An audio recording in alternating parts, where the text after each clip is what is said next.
Hello dear student, this is Suman Dutta. তো আজকে present হলাম নতুন একটা ভিডিও নিয়ে। আজকে থাকছে ত্রিপুরা ক্লাস 6-এর জন্য আরেকটা গুরুত্বপূর্ণ অঙ্ক।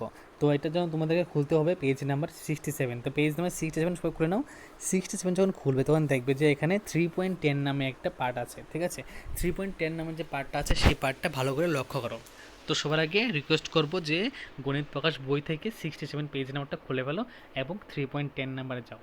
গিয়ে দেখো এখানে একটা প্রশ্ন আছে যে তোমার প্রিয় সমগ্র সংখ্যাগুলি দিয়ে শুরু করে উপরের ক্রমগুলির মতো আরও কিছু কোলাজের ক্রম তৈরি করো।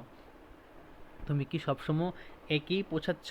তো আমি আমার প্রিয় সংখ্যাগুলো এখানে লিখলাম 38, 19, 58, 29, 88, 44, 22, 11, 34, 17, 52, 6, 26, 13, 40, 20, 10, 5, 16, 8, 4, 2, 1।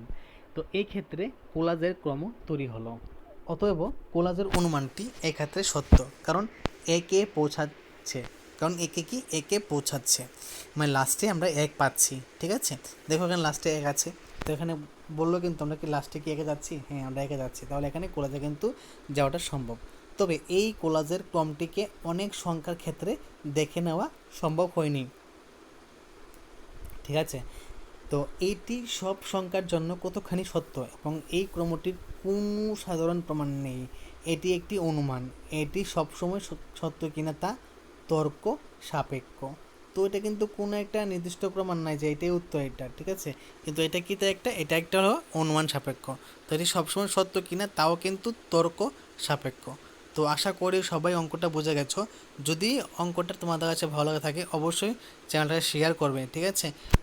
বেশি বেশি করে শেয়ার করো, যা করে তোমাদের মতন আরও অনেক স্টুডেন্টরা যাতে এখান থেকে অনেক উপকার পেতে পারে, ঠিক আছে? ধন্যবাদ সবাইকে।